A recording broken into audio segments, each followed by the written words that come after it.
So I would like to begin by celebrating Great Britain, because today I had a plumber coming to unlock my sink in the bathroom. After an hour, he was not able to do this, and then he left, and then I looked in the toilet, and he had dumped all the lime scale that he'd removed from the pipe in the toilet. So I had to put my hand into the toilet and bring out these handfuls of lime. So then I washed my hands many, many times.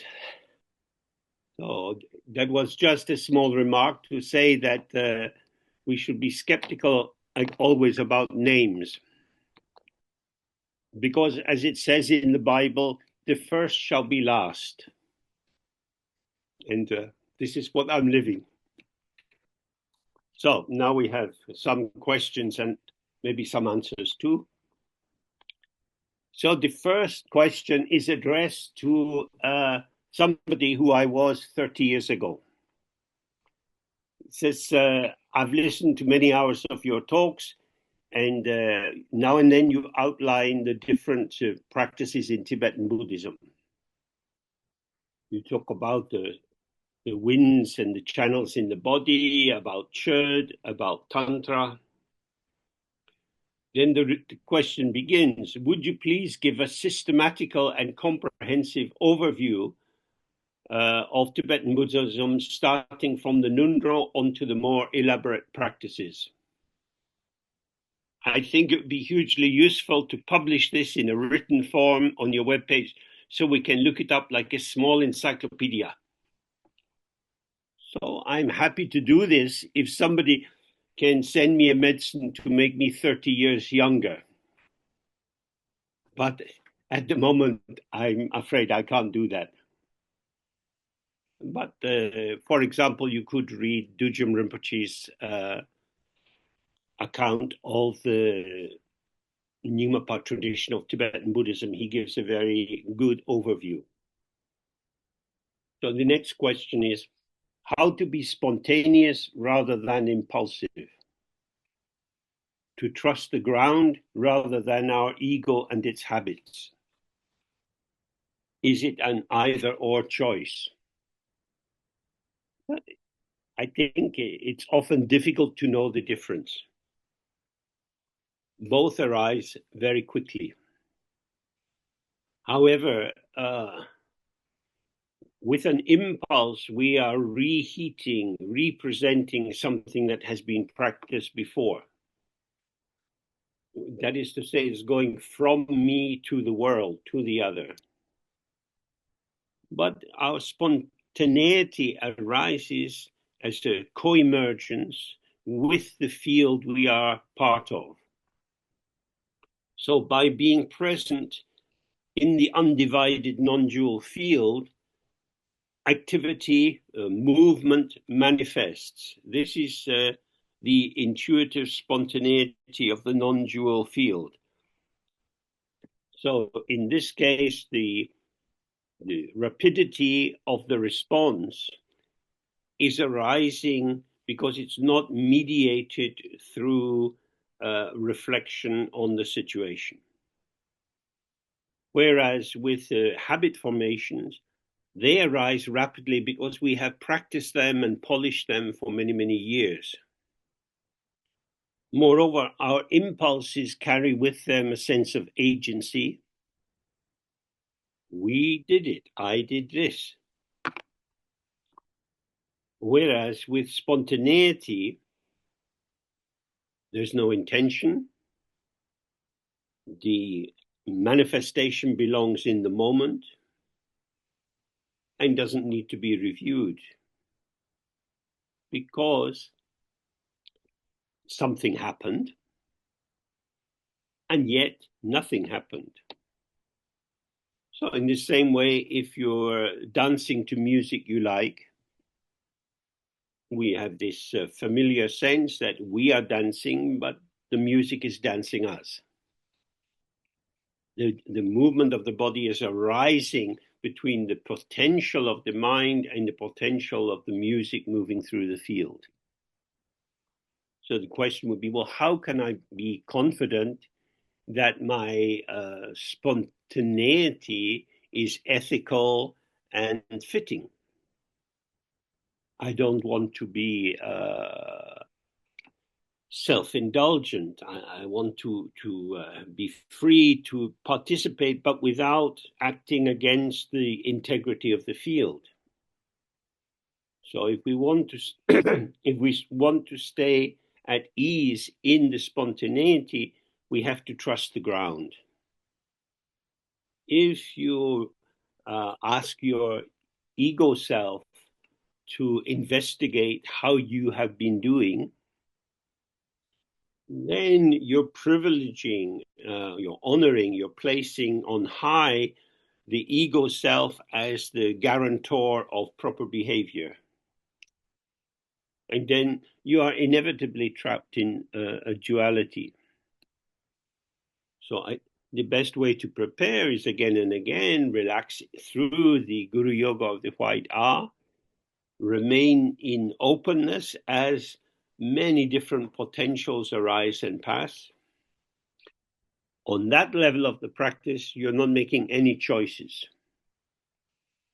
So when your body gets up from the sitting practice and you engage with someone else, the person you talk with is an aspect of the field of experience, and you also are an aspect of the field of awareness. They have the same ground, the same empty nature, the same quality of being energetic manifestation which transforms as it relates. And if this participation, this non-dual participation, is allowed to come as it comes, it will be self-rectifying. Okay, and then the next question is there a dream component to the practice? That is to say, can sleep time be optimized? So there are two aspects to this. You can practice lucid dreaming. Usually that's done by establishing a point of reference as you fall asleep, often imagining a small white ball just above where your eyebrows meet, and with an anchor that you can relate to once you're in the dream. Thus, for example, you might look at your hand before you fell asleep, with the conscious intention that when my hand arises in the dream, I recognize I'm dreaming. So this is when you want to awaken within the dream. The other aspect is to see the dreamlike quality of every experience you have. And this involves being very present with the moment of arising of your participation in the world or in the field of experience. So maybe on the table in front of you, there's an apple. You see the apple and your hand goes out to take hold of it. You can read this in three ways. You can interpret it as, oh, the quality of the apple is making me reach for it. Or you can see it from the subject side. Oh, I want that apple. I am the agent. I am the doer of the deed of reaching for the apple. But especially for our practice, if we can have the sense of our relaxed presence in the in the initiating moment, there is an awareness of the apple and of the potential of the body reaching for it. As the apple manifests, the hand manifests. They are a linked or joint movement, a co-emergence. This will be hidden from us if we remain centered in our dualistic consciousness, which runs its little interpretation. Oh, I'm going to eat this apple. So we want to see that the thought that I am taking hold of the apple is a commentary which displaces my presence from being the one who is aware of this joint movement. And the more we have this in every situation, when you're cleaning your teeth, having a shower, going for a walk, and also with more subtle, as it were, internal experiences, suddenly you're aware, oh, I feel sad or I feel happy. There is a quality of sensation, and there is a vibration in harmony to that quality. Awareness is uninvolved. Like the mirror, it just reveals what is there, and what is there is the interplay of subject and object. We need to be very careful not to confuse our subjectivity, our felt sense that I am the doer of the deed, with awareness. So if I think I am aware of eating the apple, it is undeniable that I am eating the apple. Well, that's an interpretation. There is the hand holding the apple, bringing it to the mouth. Something's going on. What is going on? The dualistic answer is, I am eating the apple. Whereas if you rest in non-dual awareness, the eating of the apple continues, and you're aware of it. And this is why we say awareness is like the mirror.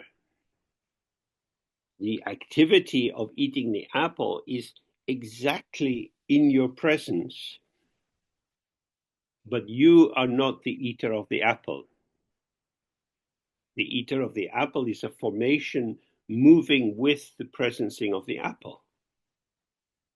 On a very simple level, we know that this is true. Because you could imagine that you are suffering from a kind of light paralysis, and you have to consciously bite into the apple and chew it in the manner of a demented mindfulness. Now I have to consciously swallow. How will I get this over my throat? Then we see, oh, how wonderful that I am not the eater of the apple. In a sense, the eating of the apple is self-arising and self-vanishing. There is nothing to reflect on. It is the pas de deux, it is the linked, the connected movement of subject and object as illusory appearances within the field of awareness. So in that way, you can really see that your life is like a dream. Everything is happening, but no one's doing it. This is why in the teachings they say, do not enter into judgment. In order to have a judgment, you have to first of all have a split between subject and object. How am I doing? Am I doing it the right way? If you are caught up in the commentary of your experience, this alienation will block the dreamlike quality of moment by moment participation. Okay, so here's another question. How do Dzogchen teachings address the relationship between memory and awareness, particularly in the context of conditions like Alzheimer's disease? As the cognitive mind deteriorates, does the connection to rigpa, our primordial awareness, remain accessible? And then secondly, and how can practitioners or caregivers support this connection for those experiencing such decline? Sial Lama often said to me that the time to put money in the bank is when life is easy. Because when problems arise, you are preoccupied and maybe you've no time to earn money, but you won't have any money in the bank if you didn't put it there. And the texts often say, oh, we would all like to have an easy life, to sleep when we want, to eat when we want, to follow whatever our fancy arises. And then when we die, we would like to go to Zangdopalri or some pure Buddha land. But it's not possible. You haven't got a ticket. The fact you don't have a ticket doesn't mean that there is no Zangdopalri. So if when our mind is calm, we don't sit with the mind and observe the movement of thoughts, memories, plans, and so on, and especially see what I was excuse me, talking about with the previous question, that these that awareness reveals the interplay of subject and object. If we haven't done this, then we are inhabiting our dualistic ego consciousness, which confirms I am the doer, the maker, the speaker. Our sense of personal identity is fused with these patterns of participation. And then gradually, as the flow of these conceptual identifications declines with degenerative illnesses, we are like someone on one of these islands in the South Seas, in which the island is only 2 meters above the level of the sea. And with global warming, the level of the sea is rising, and the people have nowhere to live on the island. So it's our functional competence, which is a kind of feedback loop that confirms, hey, I'm a competent person. As this declines and diminishes, then there is a lostness. And then, very sadly, it's too late to start to practice Dzogchen. Because you have the early anxieties of the degenerative condition, and then you have the blankness of the later stages of the condition. So if you have opened yourself to this unborn ground of your own being, then that presence, which is not resting on any identification, on any particular pattern of thought, feeling, or memory, that can be there on the most subtle level. It's exactly like the process of moving into death. As the communication within our embodied emergence becomes more fragmented due to entropy, and the definitiveness of the earth element starts to dissolve, and then there are sequences of moments of experience, but they're flowing rapidly like water.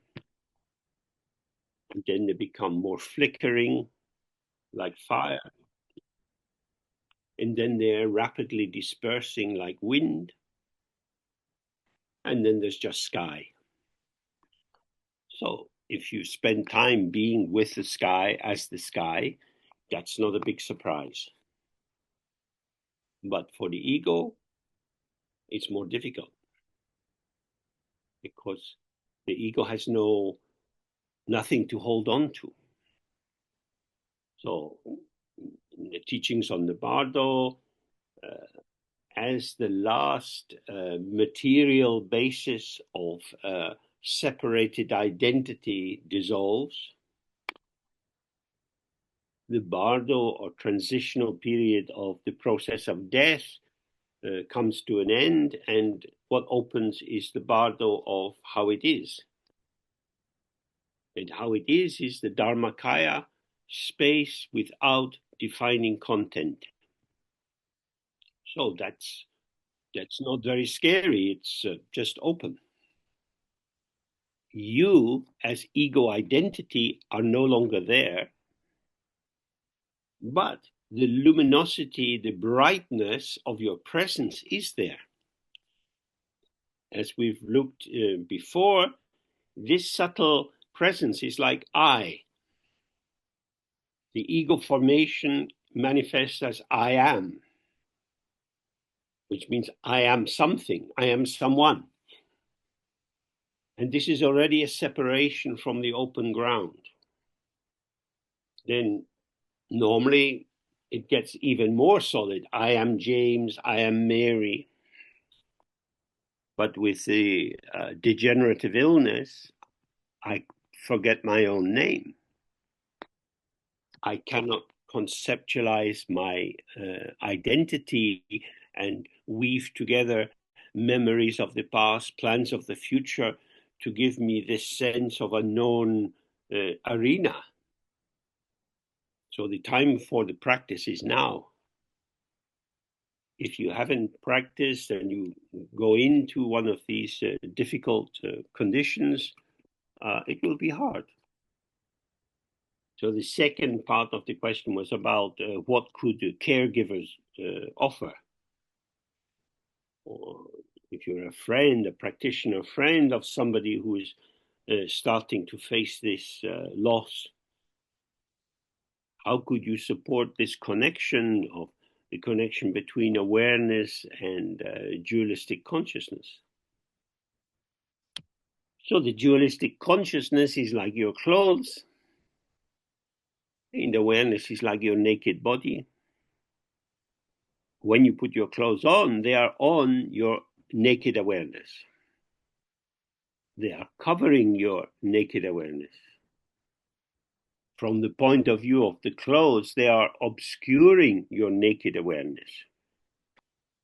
Now, when you go out in the street and you see people, each and every person is naked under their clothes. Nakedness is not lost by wearing clothes. But if you focus on the clothes, you don't see the nakedness. So if the person has spent their life pretending that they are their clothes, which could be their car, their house, their partner, their children, there are many kinds of clothing that people wear to give their ego identity more definition. Then enforced or non-chosen nakedness may feel very shocking or embarrassing or confusing. We are the children of Kuntuzangpo, the first great naked one. So if we have seen that the reason we have clothes is because we have a body to put them on, that the clothes are not there to disguise the nakedness, but to express the potential of manifestation of the nakedness, then if that awareness is there, you have more chance when the conceptual clothing floats away. There are in life there are doors which open and close, and when the door for relaxed openness as a practice starts to close, then on a profound level, there's not much that the caregivers can do. Because you're trying to connect with the awareness of the person who is having this disorder. So you're trying to connect them with an aspect of themselves that they have never themselves connected with. And then, very sadly, it's too late. It's not that we should go around trying to preach Dharma to people. but rather by being in connection with other people, having a sense of their concerns, their interests. There's always a possibility of using their life as a metaphor for the potential of opening to awareness. The Buddha gave the example of a musician tuning their whatever sitar, and the strings should be not too tight and not too loose. So whether the person plays tennis or golf or swims or repairs their motorbike or builds a house, in each of these activities, there is a harmony and a balance when you are collaborating with the project, with the materials. So that's if that balance point between excessive striving and a careless attitude is unfamiliar, the process of meditation and of death is difficult. And that flows into the next question, which is, I'm curious about the intersection or balance between pure openness and the aiming, striving, and recalibrating of being. I broke the sentence in the wrong place because I didn't want it to be too long. So he's saying, she is saying, the recalibrating of being all that one can be as a human for the benefit of all. So this again is about the middle way or the non-dual balance between wisdom and compassion. So wisdom is to be present with the open, empty ground. Compassion or kindness is to not impede the flow of direct connective being with the other. And in being with the other is a becoming with and for the other. Not as I am going to do what I can to help you, but rather in opening to you, in being present with you without a strongly determined agenda, by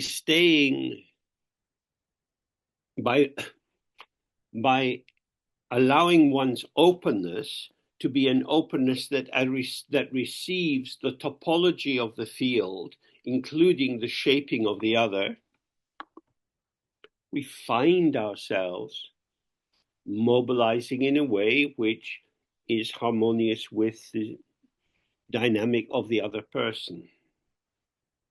So in the question, the questioner is talking about the aiming, striving, and recalibrating of how we are in order to help others.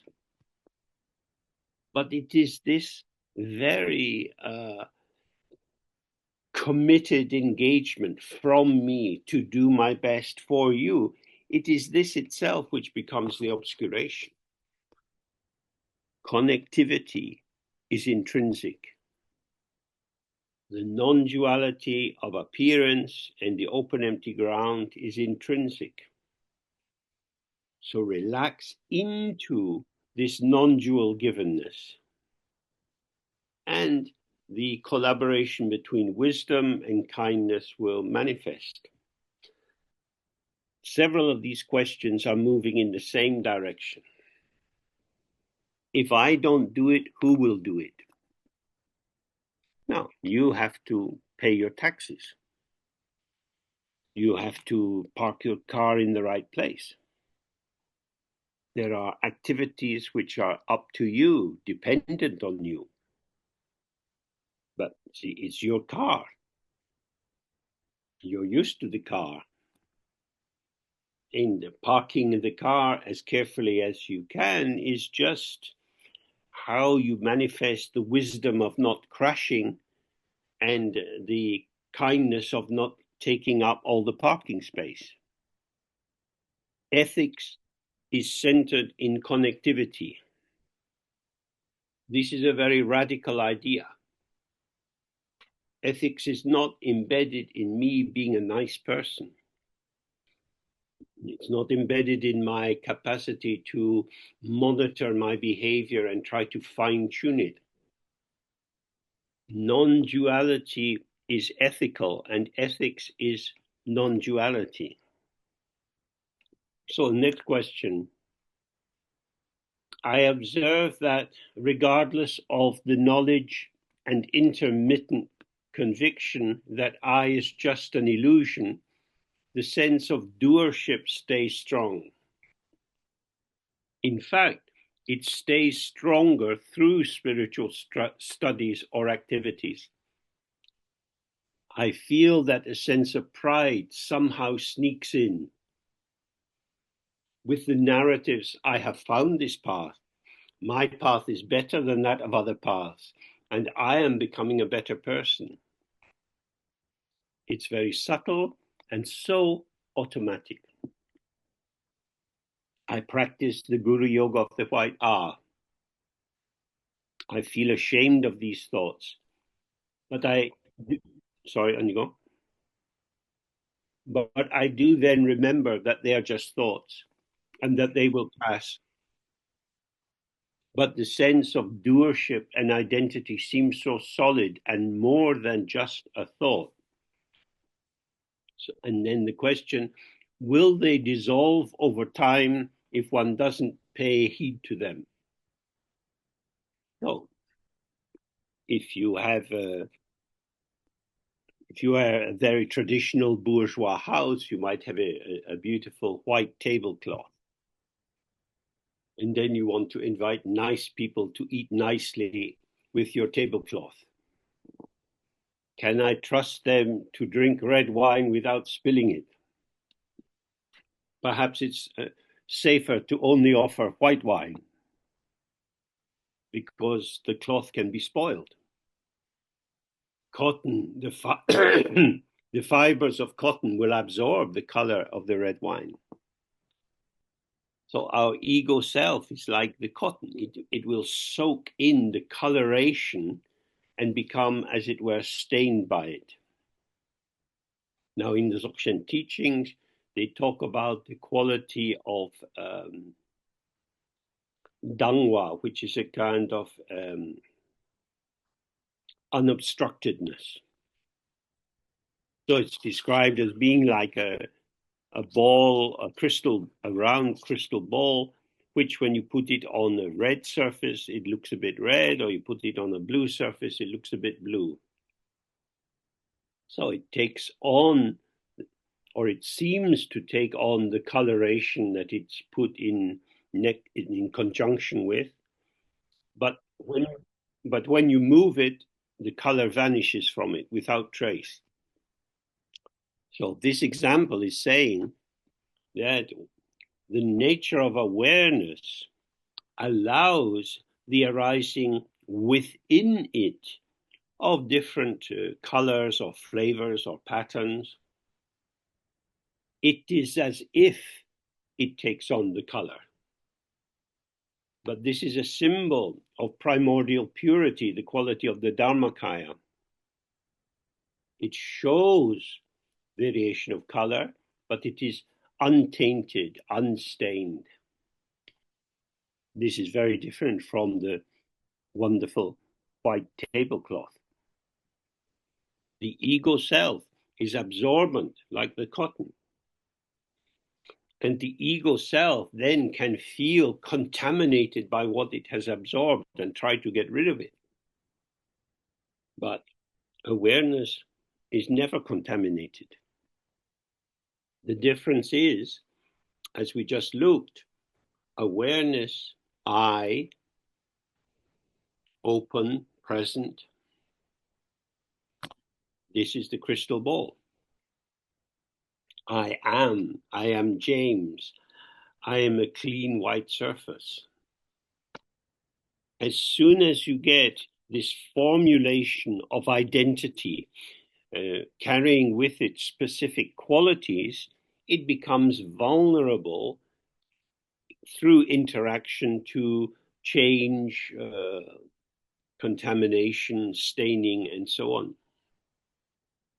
So if we hold this in mind in relation to the question, when you find that the dynamic ego puts a spin on what is arising and makes its commentary on what is occurring, then it is as if something has been spoiled or stained. And ordinarily, we would seek to find some antidote, some means of removing the stain. This is inevitable when our starting place is I exist. Now, probably this is not our first life in samsara. So we have a long history, a long habit formation of involvement with what is occurring. The ego does not exist. It's a phony, a fraud, a deceiver. Actually, the ego has no identity, no substance. Because, like everything else, it is nothing. But it believes it is something. When it looks in itself, it can't find any somethingness. So it gets greedy and goes out grasping, grabbing, holding, building, and in that way it fills itself with what it has stolen. It is the owner. Just as we have looked before that in the British Museum in London, we have the Elgin marbles from Greece. We were the great colonial power, so we could have them. They're in London. Britain's entitled to have them. But Greek people didn't do the carving in London. You stole them. And just because you put them in the British Museum doesn't mean they're British. Just because the ego takes all these qualities and puts them inside himself and says, I am the Museum of James. They belong to James. No, this is how the ego is. So it's not surprising that even although you practice for days and months and years, and you have moments of openness without any grasping, the slip into merging identification is still going to occur. We simply have to stay present, knowing I am addicted to self-deception. Or rather, I am James, and James is addicted to self-deception. And so again and again, we have to reverse the process. I am James to I am to I, simple presence. So trusting the self-arising, self-vanishing nature of all appearance. Don't apply antidotes. Don't try to correct yourself. And gradually the glue of dualistic identification will dissolve, and all these arisings will go free by themselves. And there is a second aspect to this question. Sometimes when I meditate, I feel free and that there is no lack and that the mind has everything it needs. And this brings a surge of joy and love. During these moments, I find that pride and feelings of envy or divisiveness become very thin. Is this a good practice to continue? Yes, it's a good practice to do. But we have to be careful because we don't want to make a hierarchy that says that non-attachment, a lightness of being, this is the good, this is the best, and involvement and confusion, this is bad. That view is not bad as the view of the path where you're trying to get someplace to more purity, more refinement. We're practicing in Dzogchen. We're not on a path to go somewhere. We are precisely here and now. So, when you do the Guru Yoga, relax and open. In the teaching then says, whatever comes, comes. Whatever goes, goes. So you might be sitting and you get a headache. You might feel bored. You might feel angry. This is what's coming. You might get some moments of love and joy, as the questioner said. But then they vanish. Whatever goes, goes. But that was really good. And this is not so good. I'm going downhill.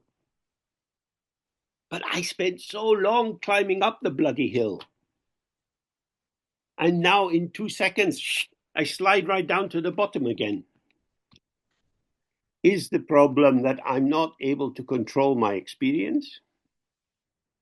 Or that I have already decided what kind of experience I'm entitled to?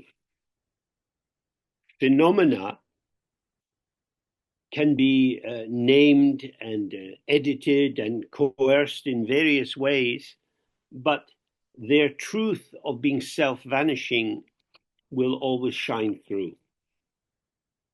So, no vertical hierarchy of feels good, so it's superior, feels bad, so it's inferior. If you stay present with the mind as it is, what is arising will always be non-dual with emptiness.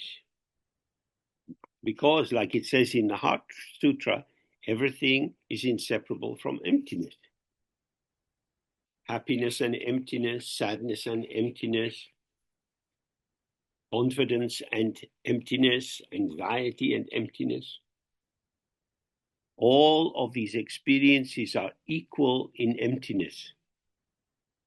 And rigpa, non-dual awareness, has no preference. It is the ego, my sense of self, of existing, which has a preference. So, even if what seems like obscurations or limitations or the 5 poisons,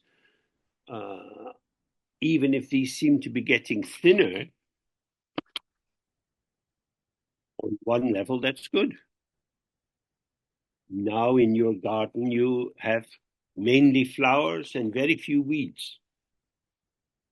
And you feel quite happy with your garden. But the basis of the garden is the ground. And the ground is happy to support weeds and flowers. The gardener has a prejudice which the ground does not have. The ego is always busy being a gardener, and that's why there is no end to samsara. So we can enjoy happy, relaxed moments. They're there and gone. The key thing is not to develop a conceptualized interpretation that says, oh, that's what I need all the time. So the next question is about the relation between Dzogchen and the Mahayana path, where Mahayana is concerned with developing a good heart and kindness and compassion. and equanimity. In Dzogchen is to be simply open to our basic purity. So the person says, with my background, with the Mahayana tradition, my question is it possible to practice with both approaches? Is it possible to, yes, for example, to meditate on compassion while in the same moment recognizing that this is an expression of our innate Buddha nature? This is where it's a little bit difficult because you very kindly send in these questions and I do my best to respond to them, but it's difficult to exactly clarify what is meant by meditating on compassion. If I want to deepen and ripen my compassion so that it becomes available through the range of my activities, then I'm the gardener. I know what kind of flowers I want to grow. So how could I do that while recognizing that this is an expression of our innate Buddha nature? In the general Mahayana path, I am working to improve my relation with wisdom and compassion. So they would say, your potential, your Buddha nature is intrinsic, but you need to apply the right factors, the right conditioning to allow this to ripen and start to manifest in a sustainable way.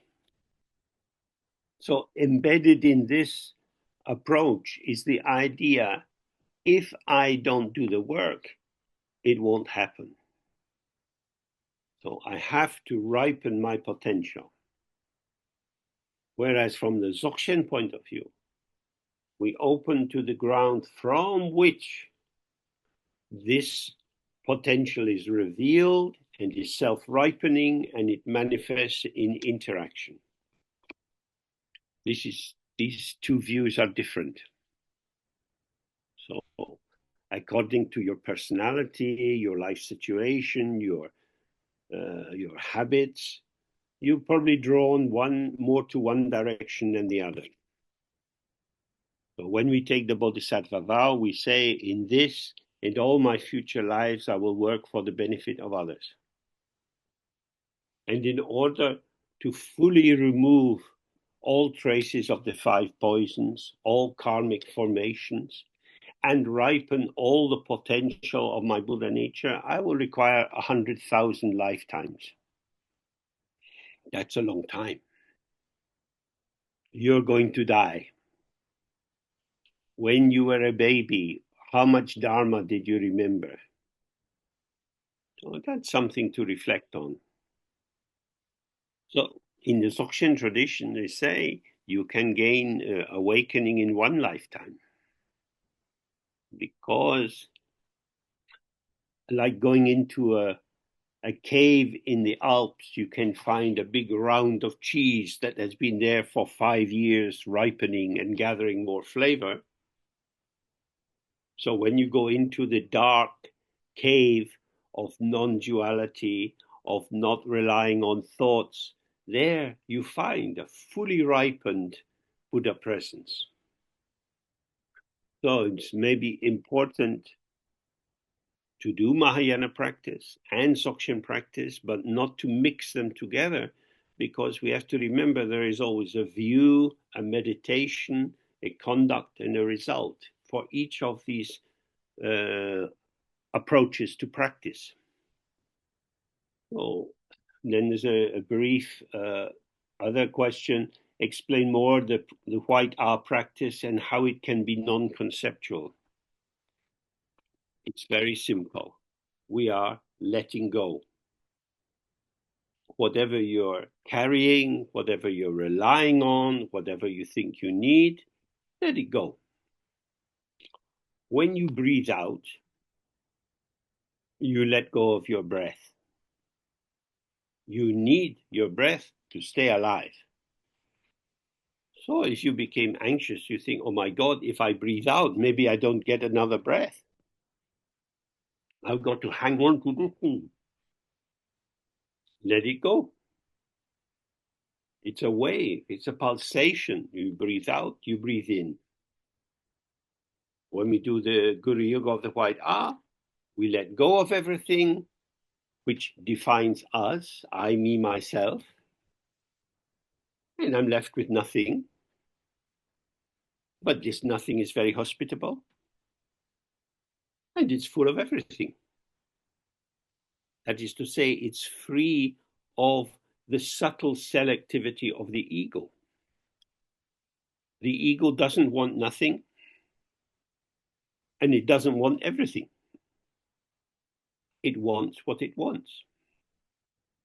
It is selective and non-inclusive. So when you let go, you get more than the ego can ever need. So thank you for your attention this evening. Big thanks to our translators, because some of these questions are quite difficult. Thanks to Pedro for keeping the technical side going and making sure that the recordings will be available.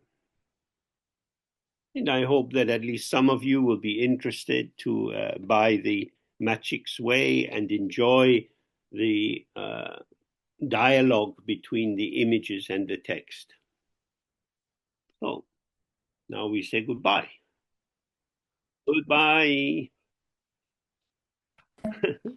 Adios. Adios. Thank you. Bye. Bye. So much. Happiness. Thank you, Love. Thank you. Thank you very much. Bye. Thank you. Thank you very much. Thank you. Bye-bye. Sadhu. Bye. you, Oh. Love you, Professor. Thank you. Thank you. Bye for now. Bye. Bye. Thank Bye you. bye. It's lovely to see everyone.